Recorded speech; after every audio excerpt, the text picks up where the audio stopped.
My wife told everyone I had dementia.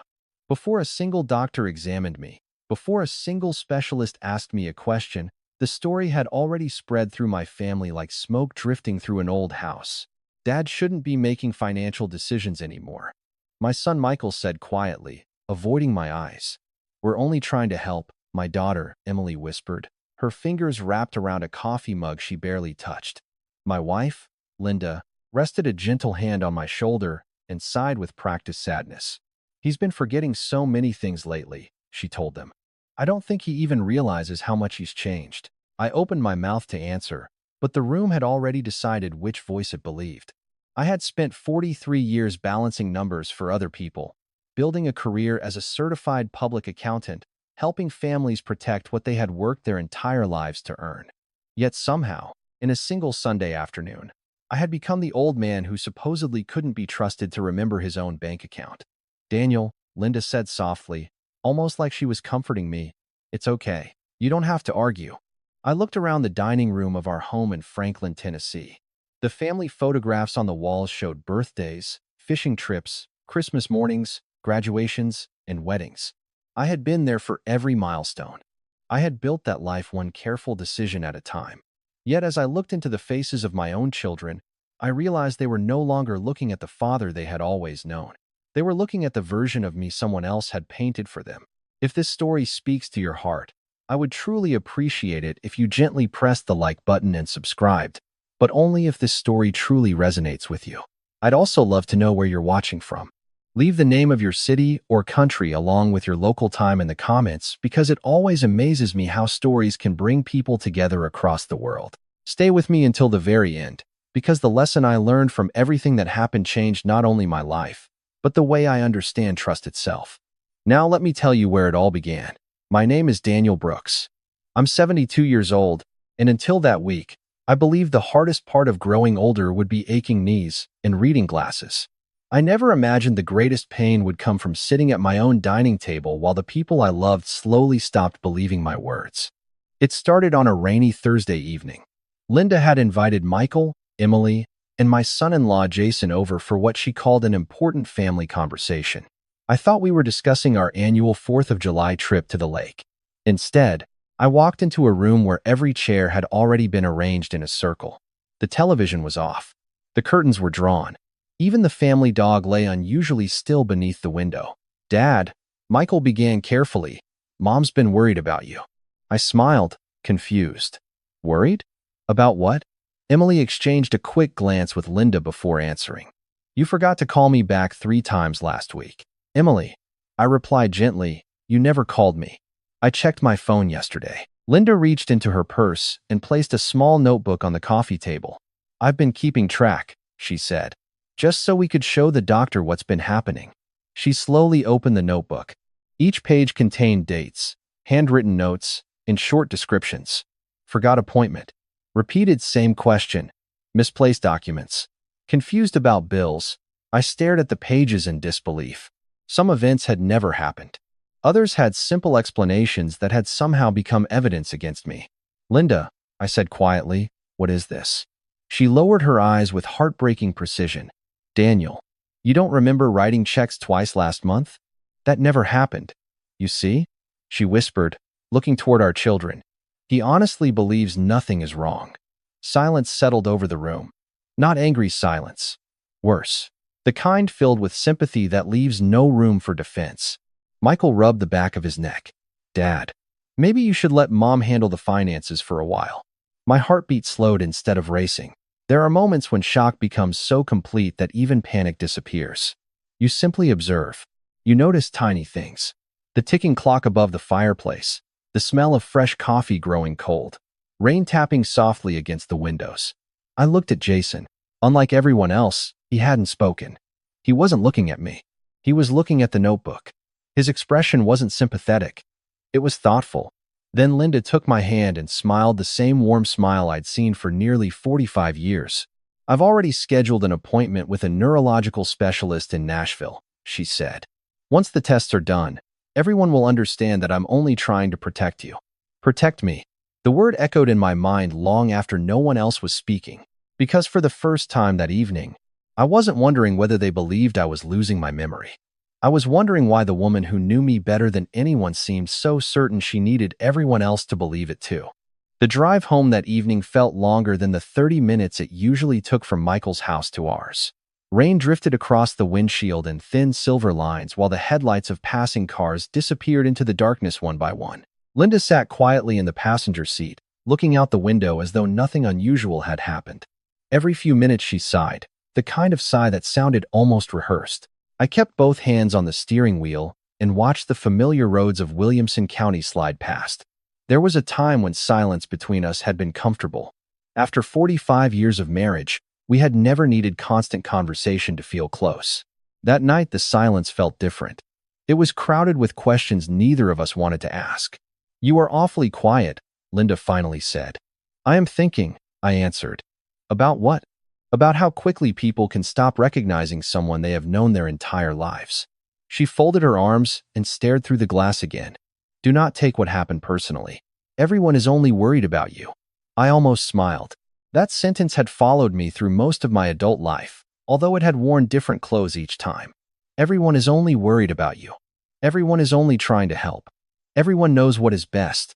Looking back, I realized that the first cracks in our marriage had not appeared recently. They had formed slowly, almost invisibly, like tiny fractures spreading beneath the surface of a frozen lake. Years earlier, when I was still working long hours at the accounting firm in Nashville, I had trusted Linda with nearly everything at home. She managed birthdays, holiday dinners, school schedules, church events, and neighborhood gatherings while I balanced ledgers and met clients. I believed we were a team. Whenever I thanked her, she would laugh and say, "Someone has to keep this family organized." At the time, I thought it was affection. Years later, I began to wonder whether organization had gradually become control. There were little moments I dismissed because they seemed too small to matter. If I remembered a conversation differently than she did, she would smile gently and tell everyone, "Daniel always mixes those things up." If I suggested taking a family vacation somewhere different, she would interrupt with, "You forgot we already talked about that." Sometimes I honestly questioned myself. Had we discussed it? Had I forgotten? Life was busy then. The children were growing. Work consumed my weekdays.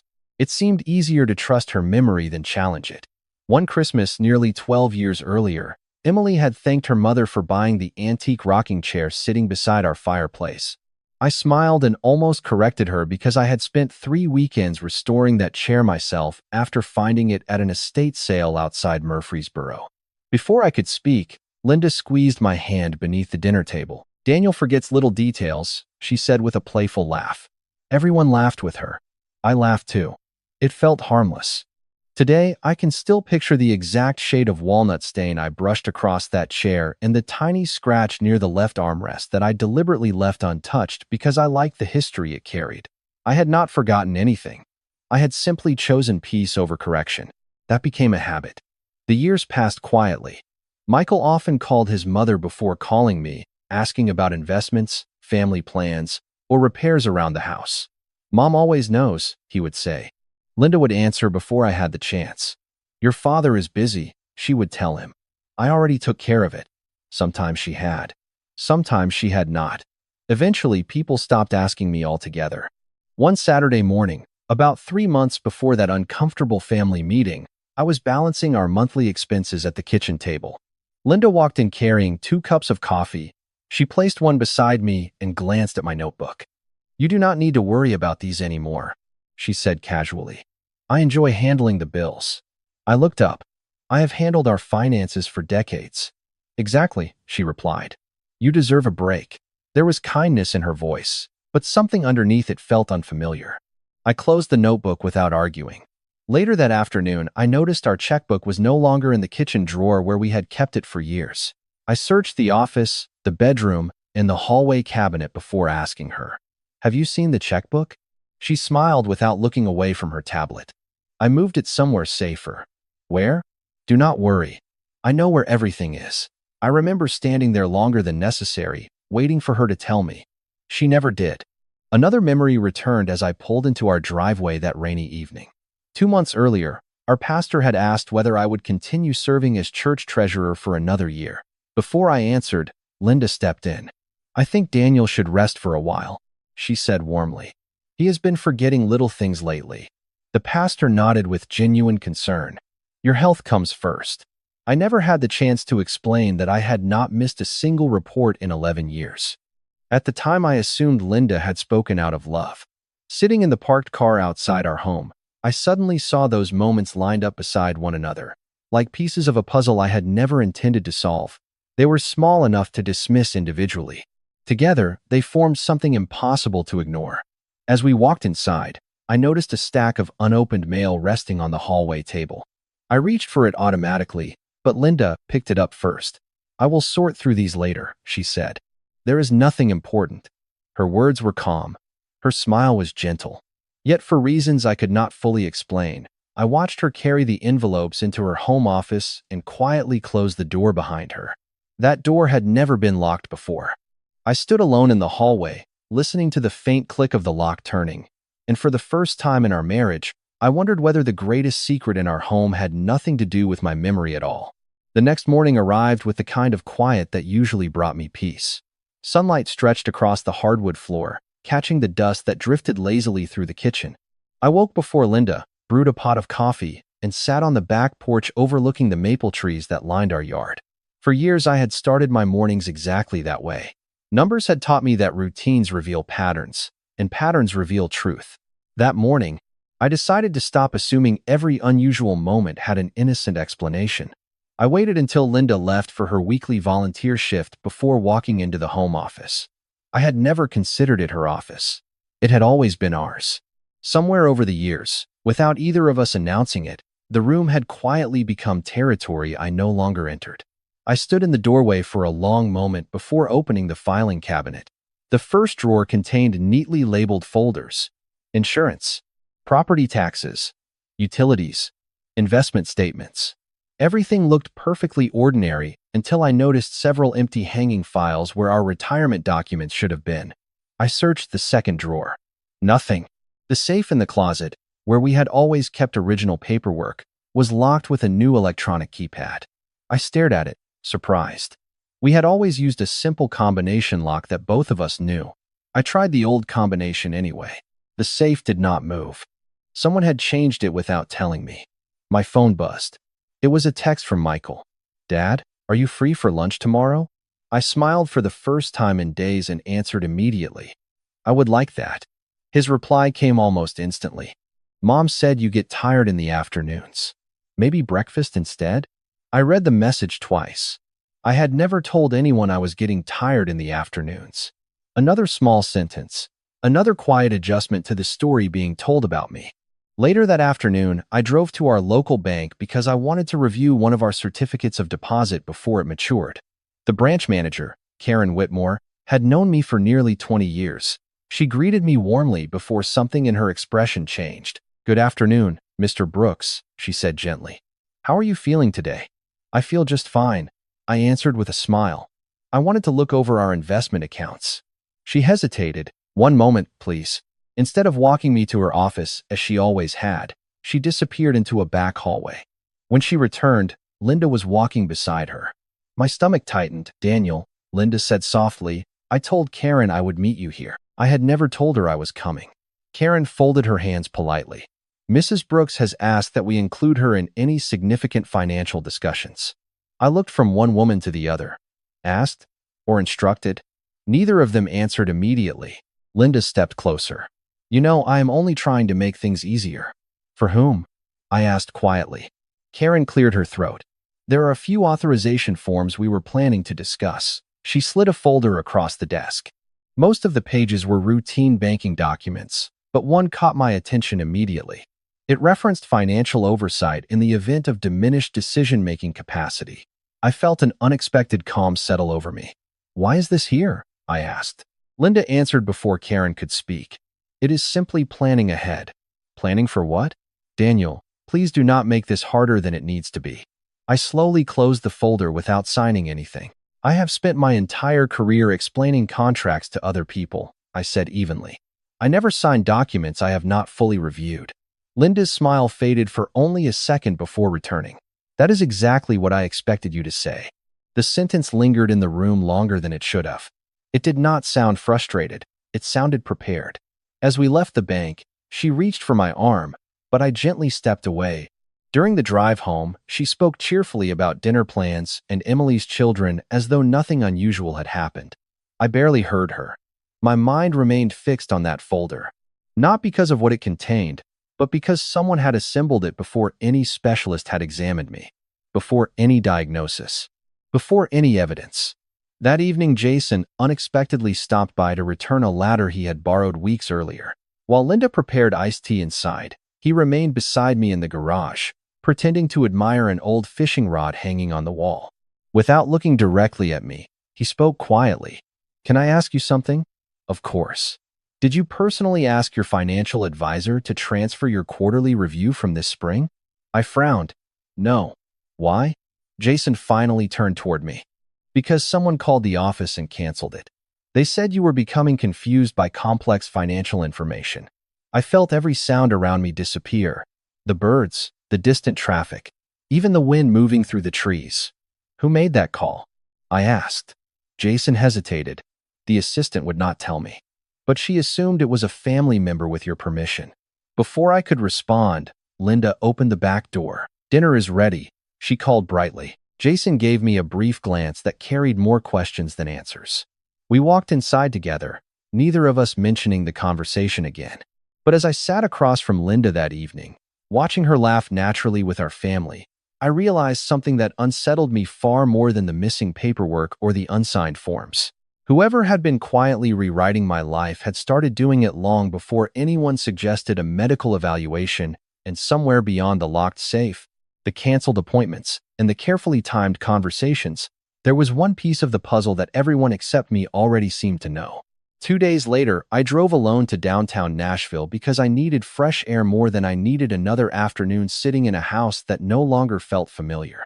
I parked near the courthouse square and wandered without much purpose, passing brick storefronts, coffee shops, and office buildings that had changed over the years while somehow remaining exactly the same. There was comfort in places that remembered you without asking questions. I stepped into a small cafe where I had occasionally met clients before retiring. The young woman behind the counter smiled politely as she handed me a cup of black coffee. I found a quiet table near the window and watched people hurry along the sidewalk, each carrying burdens invisible to everyone else. "Daniel Brooks?" a deep voice asked behind me. I turned slowly. For a moment, I could not place the tall, silver-haired man standing there. His back remained straight despite the years, and his handshake was as firm as I remembered. Then recognition arrived all at once. "Robert Henderson," I said, smiling for the first time in what felt like weeks. "I have not seen you in nearly 15 years." Robert laughed warmly. "Retirement has a way of making people disappear."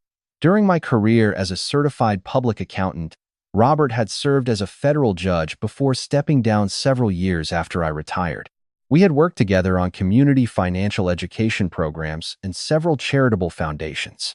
He was the sort of man people listened to not because he spoke loudly, but because he chose his words carefully. We sat together, talking about grandchildren, old colleagues, and the changes Nashville had seen over the decades. For a little while, I almost forgot everything waiting for me back home. Then Robert tilted his head slightly and studied my face. "Something is weighing on you." I hesitated. "Is it that obvious?" "You have balanced impossible situations your entire career," he replied. "Today you look like a man trying to solve an equation where someone keeps changing the numbers." I stared into my coffee before quietly telling him what had been happening. I described the family meeting, the missing documents, the unexpected banking paperwork, the locked safe, and the growing feeling that decisions were being made about my life without my knowledge. Robert listened without interrupting. When I finished, he folded his hands on the table. "Daniel, may I ask you a difficult question?" "Of course." "Has any qualified physician actually diagnosed you with cognitive impairment?" "No." "Has any court declared you unable to manage your own affairs?" "No." He nodded slowly. "Then remember something. Concern is not evidence. Assumptions are not facts. Kind intentions do not replace due process." His words settled into me with surprising force. For days, I had been defending myself emotionally. Robert reminded me to think logically again. He leaned back in his chair. "I still remember how meticulous you were. You once found a $6 discrepancy buried inside a multi-million-dollar audit because the numbers simply did not feel right to you. I laughed softly. I remember staying in the office until midnight over those $6. Exactly, he replied with a smile. That is not the mind of a careless man. Trust your instincts. If something feels inconsistent, document it instead of arguing about it. Before I could answer, another familiar voice called across the cafe. Judge Henderson? A middle-aged attorney approached our table carrying a stack of legal folders. Robert introduced us. Daniel, this is Margaret Ellis, one of the finest estate attorneys in Tennessee. Margaret extended her hand. Mr. Brooks, I know your name. I looked surprised. From where? Several nonprofit boards, she answered. Your financial oversight saved one organization from a disastrous bookkeeping error years ago. People still mention your work. I had almost forgotten that project. It had simply been another volunteer commitment to me. Hearing someone else remember it reminded me that my life had been built on decades of careful judgment, not the fragile picture now being painted at home. Margaret noticed my expression. Are you all right? Robert looked at me before speaking. Daniel has encountered some family complications involving questions about his decision-making. Margaret's smile faded. She did not ask for gossip. She asked practical questions instead. Have you signed anything recently? No. Have you surrendered control of any accounts? No. Good, she said calmly. Do not sign documents simply because someone tells you they are routine. Read every page. Keep copies of everything. If there is nothing improper happening, no one should object to transparency. Her advice was delivered without drama, only quiet professionalism. Yet I noticed something unexpected. Robert and Margaret exchanged a brief glance, the kind shared by experienced people who recognized a situation before it fully unfolded. As we stood to leave, Robert rested a hand lightly on my shoulder. Daniel, he said, there is one more thing. What is it? People who truly respect your dignity invite you into decisions. People who consistently speak for you instead of with you deserve careful attention. I thanked both of them and walked toward the parking garage feeling lighter than I had in weeks. For the first time since this strange chain of events had begun, someone outside my family had looked at me without pity, without suspicion, and without quietly assuming I needed someone else to speak on my behalf. That evening, when I returned home, Linda was waiting in the living room. Where have you been? She asked pleasantly. Meeting an old friend, I answered. Who? Judge Robert Henderson. For the first time in many days, the calm confidence never seemed to leave her face. Her smile froze for the briefest instant before she recovered. I did not realize you were still in touch with him, she said. Neither did I replied gently. Sometimes the right people appear exactly when you need to remember who you really are. She said nothing after that, but as she quietly turned away toward the kitchen, I noticed something I had not seen before. She looked worried, and somehow I knew that meeting Robert Henderson had changed far more than my afternoon. It had changed the direction of everything that was about to happen. The following Monday arrived with clear skies and the kind of crisp Tennessee morning that usually made me eager to get outside. Instead, I found myself sitting at the kitchen table with a yellow legal pad, doing something I had not done in years. I began making a list, not of expenses or investment projections, but of facts, dates, conversations, missing documents, changes that had seemed too small to question when they happened. Robert Henderson had reminded me that memory becomes stronger when it is anchored to evidence, and evidence had always been the language I understood best. Before I finished my second cup of coffee, my cell phone rang. The caller identification displayed the name of Charles Whitaker. We had worked together for nearly 20 years before retiring within months of one another. Charles had become chief financial officer of one of the largest manufacturing companies in Middle Tennessee, and despite retirement, he remained one of the sharpest financial minds I had ever known. Daniel, he said cheerfully, I have been trying to reach you for 2 weeks. Your home number kept going straight to voicemail. I frowned. That is strange. I never received any messages. Well, I finally tracked down your mobile number through an old Christmas card. I hope I am not bothering you. Not at all. Charles laughed softly. I have a favor to ask. The Williamson Community Foundation is reviewing scholarship applications next month. They still insist nobody catches accounting inconsistencies faster than you. Would you consider serving on the review committee one more time?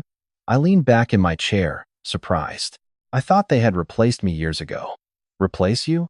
Charles sounded genuinely confused. Daniel, you practically built the financial review standards they still use. Half of us learned those procedures from you. Before I could answer, Linda walked into the kitchen carrying a basket of laundry. She stopped when she heard Charles's voice through the speaker. "Who is that?" she asked. I covered the microphone with my hand. "Charles Whitaker." Her expression changed almost imperceptibly. "Tell him you have been feeling overwhelmed lately." I looked at her without speaking. Charles called my name again. "Are you still there?" "Yes," I answered. "I am here." Linda quietly left the room. I accepted the invitation, although the meeting was not scheduled until the following week. After ending the call, I found myself smiling. It had been days since anyone had spoken to me as though my experience still mattered. That afternoon, I drove to the foundation office to pick up several preliminary financial packets. The receptionist greeted me warmly. "Mr. Brooks, everyone is excited that you agreed to help again." As she handed me the binder, another gentleman stepped out of a conference room. He paused immediately. "Daniel Brooks?" he asked. I recognized him after a moment.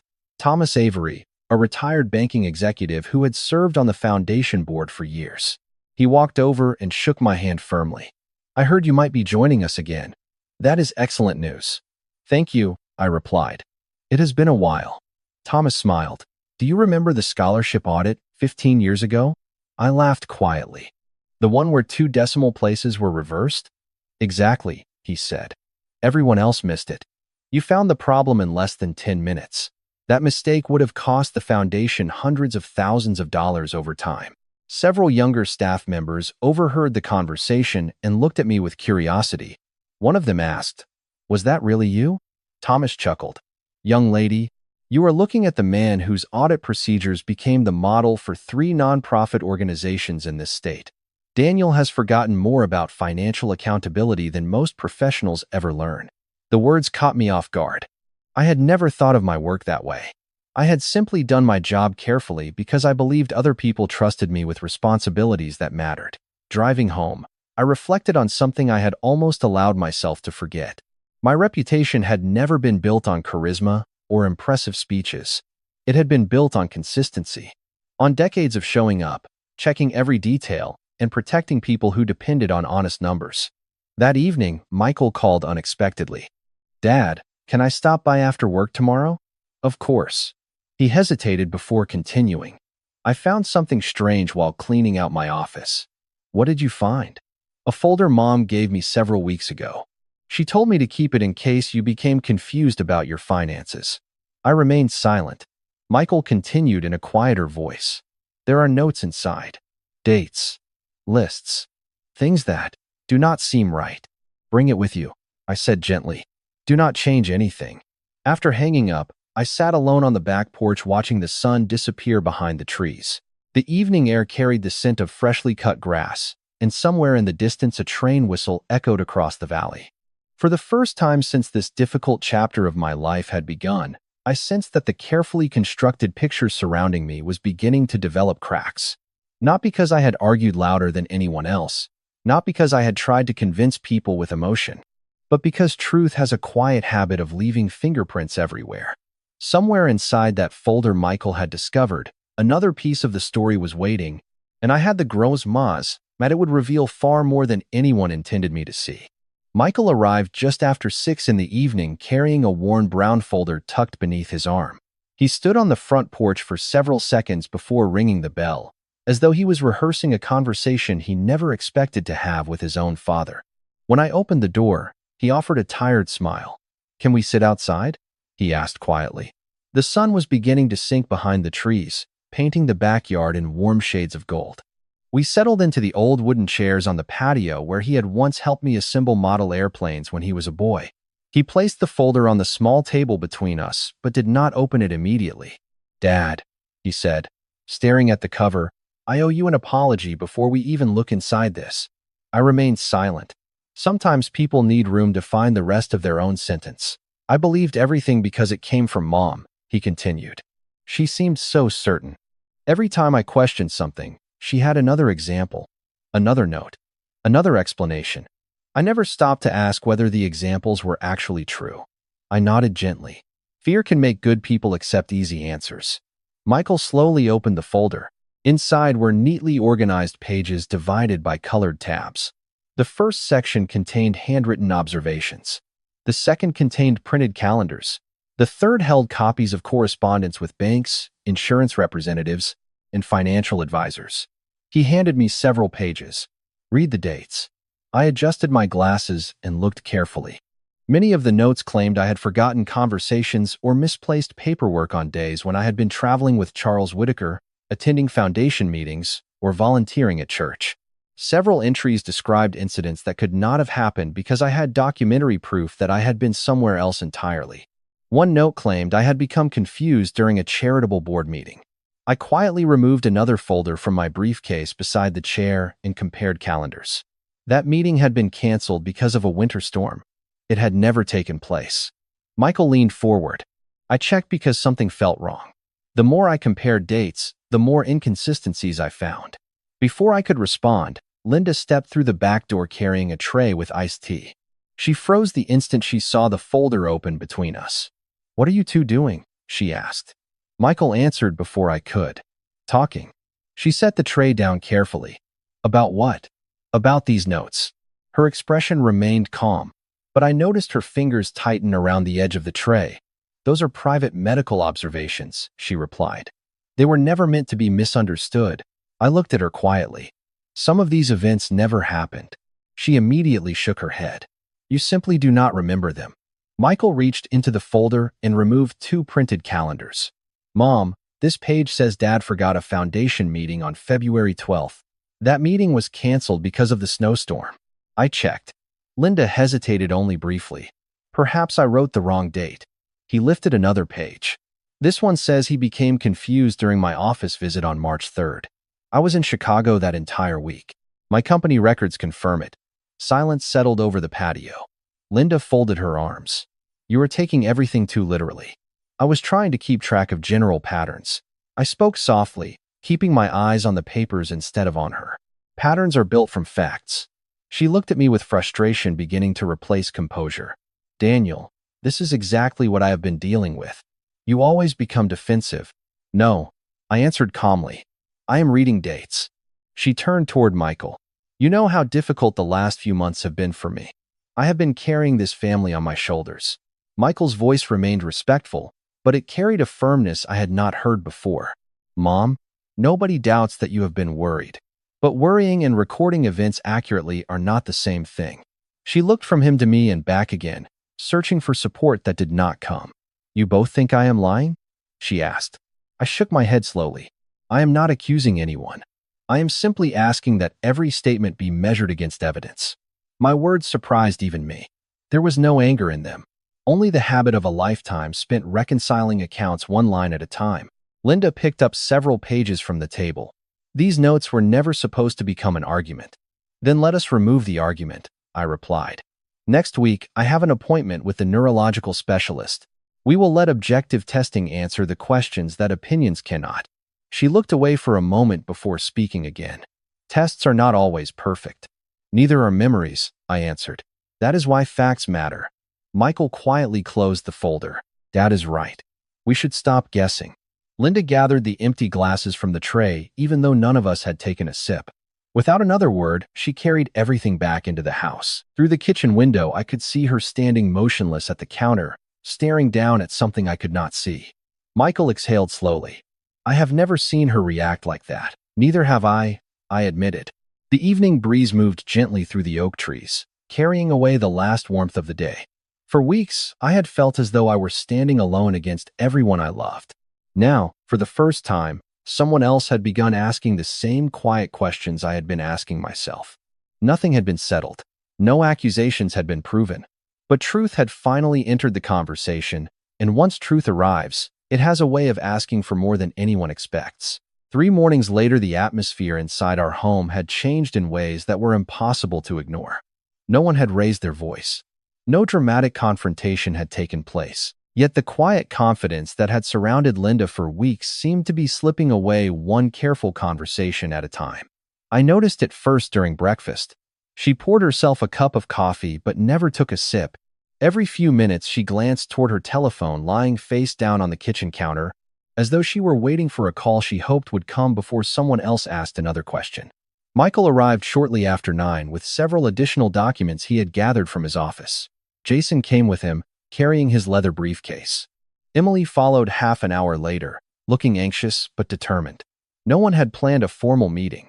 It simply happened because everyone realized the questions were no longer disappearing. They were multiplying. We sat around the dining table that had witnessed birthdays, Thanksgiving dinners, and Christmas mornings for decades. This time there were no decorations, no laughter, only folders, calendars, and quiet uncertainty. Jason opened his briefcase and carefully arranged several documents.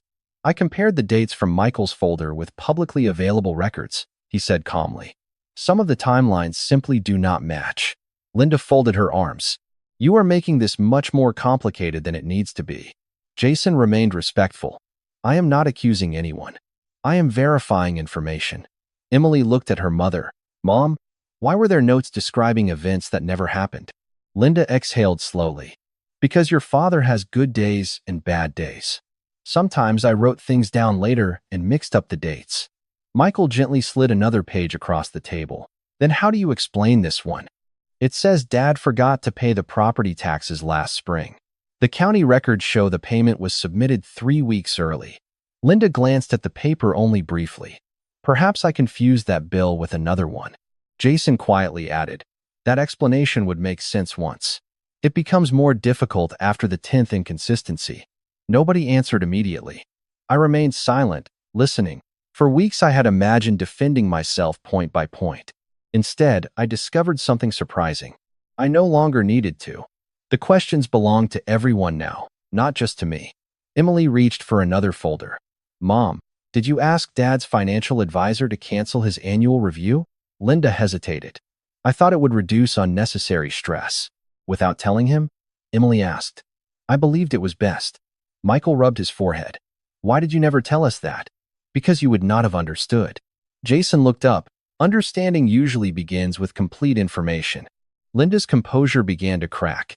You are all acting as though I am the villain here. I was trying to protect this family. Michael answered quietly. Nobody is saying you wanted to hurt anyone. We are asking why so many things were hidden. She looked directly at me for the first time that morning. Daniel, tell them you know how difficult this has been. I met her eyes calmly. I know it has been difficult for all of us. She waited for more, but I had nothing else to add. Truth did not require speeches. Across the table, Emily slowly closed one of the folders. Mom, why did you tell me Dad had stopped recognizing financial documents? Linda's voice became sharper. Because that is what I believed. Michael looked confused. But last month you also told me he was still reviewing investment statements every weekend. Those two things cannot both be true.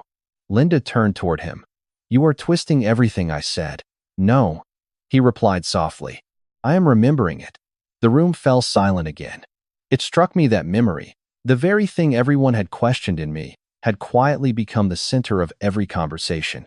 Jason leaned back in his chair. I think we should stop debating intentions. The neurological evaluation is only a few days away. Objective testing will answer many of these questions. Linda immediately responded. Those tests do not always reflect daily life. Jason nodded. Perhaps not completely, but they provide evidence that personal opinions cannot. Emily looked from Jason to Michael and then to me. I wish we had slowed down before assuming so much. Michael lowered his eyes. So do I. Linda stood and carried several empty coffee cups into the kitchen. Through the doorway, I could hear cabinet doors opening and closing more forcefully than usual.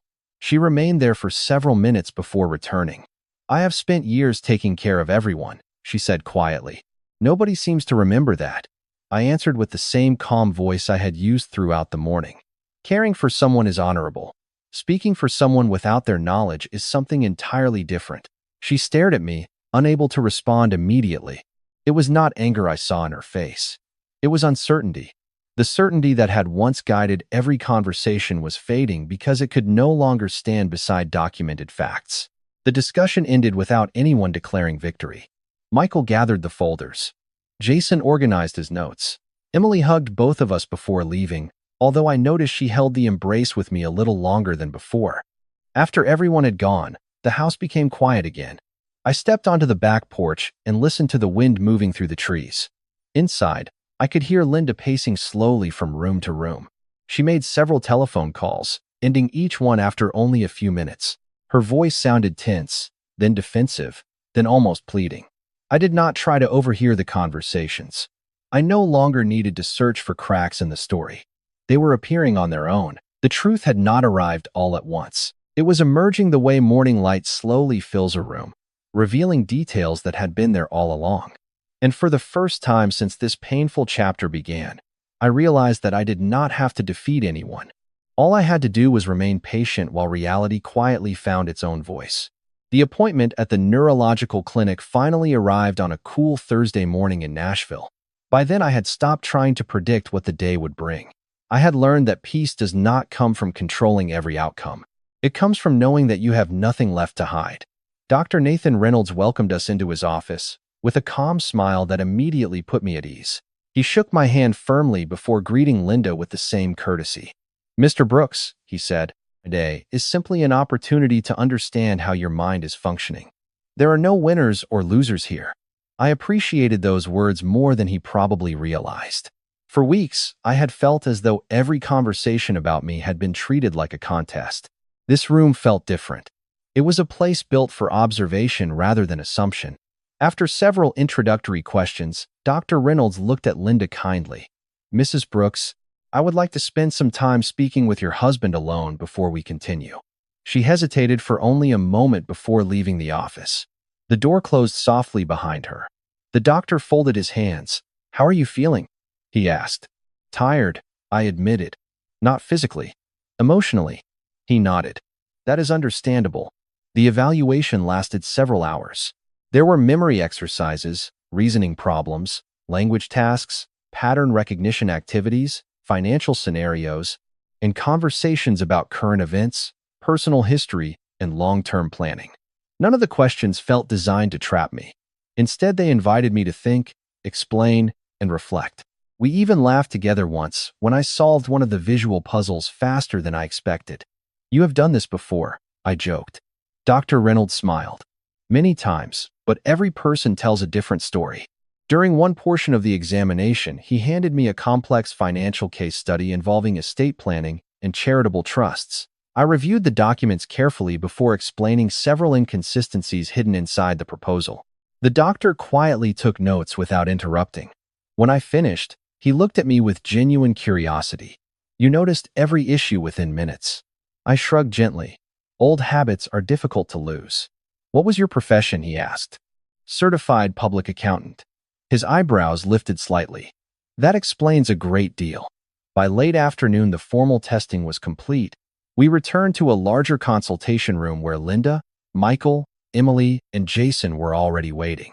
Nobody spoke while Dr. Reynolds organized the reports in front of him. I watched my children instead.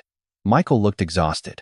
Emily held a tissue between both hands, although she had not cried. Jason sat quietly beside them, his expression thoughtful as always. Linda stared at the doctor's folder with quiet intensity. Dr. Reynolds began speaking in the measured voice of someone accustomed to difficult conversations. "First, I would like to thank all of you for coming together. Family support is important regardless of the outcome of any evaluation." He paused briefly before continuing. "Mr. Brooks demonstrated strong orientation, reasoning, executive function, language skills, judgment, and long-term memory. His performance was consistently stable across multiple assessments." Nobody moved. The room seemed to grow remarkably still. "Based on today's comprehensive evaluation," the doctor continued, "I do not find evidence of a neurocognitive disorder that would explain the concerns presented to me." I closed my eyes for a moment, not because I felt triumphant, but because I finally felt able to breathe. Michael looked toward me slowly. Emily covered her mouth with one hand. Linda remained completely motionless. Dr. Reynolds continued speaking with the same calm professionalism. "Every person experiences normal age-related changes. That is true for all of us. However, those normal changes are very different from the condition we evaluated today." Jason quietly asked, "So, he is capable of managing his own affairs?" "Based upon today's examination," Dr. Reynolds answered, "Yes." No one celebrated. No one argued. There was only silence. the kind that follows when reality quietly replaces speculation. After a few moments, Linda spoke for the first time. Perhaps, perhaps he was simply having a very good day. The doctor answered gently rather than critically. That is why comprehensive evaluations use multiple measures rather than a single conversation. My conclusions are based upon the entire assessment. Michael lowered his eyes. Dad, he whispered. I reached across the table and rested my hand on his forearm. It is all right. He shook his head. No, it is not. I should have asked more questions before believing something so important. Emily wiped away a tear. I am sorry too. I smiled softly. You both acted out of concern. What matters now is what we choose to do next. On the drive home, no one spoke very much. The tension that had filled every mile of the previous weeks had begun to dissolve into something quieter. Not happiness exactly. Reflection. That evening, I walked alone across our backyard as the last light settled over the trees. I realized I was no longer thinking about proving anyone wrong. I was thinking about the years still ahead of me. I wanted more mornings drinking coffee on the porch, more afternoons helping young accountants beginning their careers, more evenings watching my grandchildren chase fireflies across the lawn. A good life, I realized, is not measured by the arguments we win. It is measured by the relationships that remain honest enough to survive the truth. Standing beneath the fading Tennessee sky, I understood that whatever difficult conversations still waited for our family, they would no longer define my future. My future belonged to the quiet things that had always mattered most: integrity, genuine friendship, meaningful work, and the people willing to know me as I truly was. The weeks that followed did not erase what had happened. Life rarely offers that kind of ending. Instead, it offered something quieter and, in many ways, far more valuable. It offered clarity. Dr. Reynolds completed his written evaluation, confirming what his examination had already shown. My cognitive abilities remained strong, my judgment was intact, and I was fully capable of managing my own affairs. The report became less important than I had imagined it would be. By then, the real change had already taken place inside our family. Michael came by one Saturday morning carrying a box of old photographs he had found in his attic. We spread them across the dining room table together. There were faded pictures of camping trips in the Great Smoky Mountains, fishing mornings on Kentucky Lake, Little League games, high school graduations, and Christmas mornings when the children were still young enough to believe every miracle was possible. Michael picked up one photograph of us rebuilding the old treehouse in our backyard. He smiled sadly. I forgot how patient you always were, he said. I looked at the picture for a long moment before answering. Sometimes people do not forget who we are. They simply become distracted by fear. He lowered his eyes. I let fear speak louder than memory. I reached across the table and squeezed his shoulder. Then, let this be the day you remember again. Emily visited more often after that. Sometimes she brought my grandchildren. Sometimes she simply came for coffee and conversation. One afternoon, she admitted something that stayed with me. Dad, I realized I stopped asking you questions because I thought someone else already had the answers. I smiled gently. The people we love deserve to be heard in their own voice. She nodded, and neither of us felt the need to say anything more. Jason continued helping us organize important legal and financial documents, not because anyone expected another crisis, but because transparency had become something our family valued instead of avoided. Together, we updated account records, reviewed estate planning documents, and made certain every decision reflected open conversations rather than assumptions. There was no drama in those meetings, only honesty. It reminded me that trust is not built through grand promises. It is built through ordinary moments repeated faithfully over time. As for Linda, life became quieter. She no longer tried to speak on my behalf or answer questions directed toward me. She spent more time reflecting than explaining. Relationships cannot instantly return to what they once were after trust has been shaken. They require patience, humility, and a willingness to accept the natural consequences of our choices. Some friendships she had relied upon became more distant. Some family conversations became more careful. None of that happened because anyone sought revenge. It happened because confidence, once damaged, asks to be rebuilt one honest conversation at a time. I found that I no longer measured my days by what had been taken from me. Instead, I paid attention to what remained. Early mornings with a cup of coffee on the porch, afternoons volunteering with young accountants beginning their careers, evenings laughing with my grandchildren as they chased lightning bugs across the backyard while the Tennessee sky slowly turned from blue to deep purple. Those simple moments became my greatest wealth. Several months later, the Williamson Community Foundation invited me to speak to a group of newly licensed accountants. Standing before that room, I realized I was no longer interested in talking only about numbers. I spoke about responsibility, about character, about the quiet privilege of protecting the trust other people place in us. As the audience applauded, I noticed Michael standing quietly near the back of the room. When our eyes met, he smiled with the kind of pride that needs no words. On the drive home, I understood something that had taken me 72 years to learn. Growing older is not losing your value. It is learning that your value should never depend upon another person's opinion in the first place. If you have listened to my story and recognized pieces of your own life inside it, I hope you remember this. Do not surrender your voice simply because someone speaks louder. Do not doubt your own worth simply because another person questions it. Healthy relationships leave room for conversation, dignity, and truth. If someone truly loves you, they will never be afraid to let you speak for yourself. Protect your peace with the same care you protect your savings, because both take a lifetime to build and only moments to lose. If this story has meant something to you, and only if it genuinely speaks to your heart, I would be grateful if you shared your thoughts in the comments. Let me know where you are listening from, and considered supporting the channel by subscribing so that more stories like this can reach people who may need them.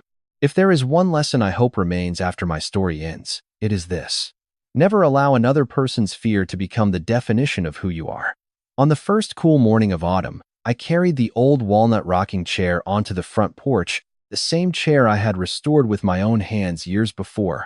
The finish had faded a little, and one small scratch still marked the left armrest exactly where I had chosen to leave it. I sat there as the maple leaves drifted quietly across the yard. Grateful not because life had become perfect, but because I finally understood that peace is never found by proving your worth to the world. Peace begins the moment you remember that your character has always been stronger than the stories others choose to tell about you. Thank you for spending this time with me and allowing my memories to become part of your day.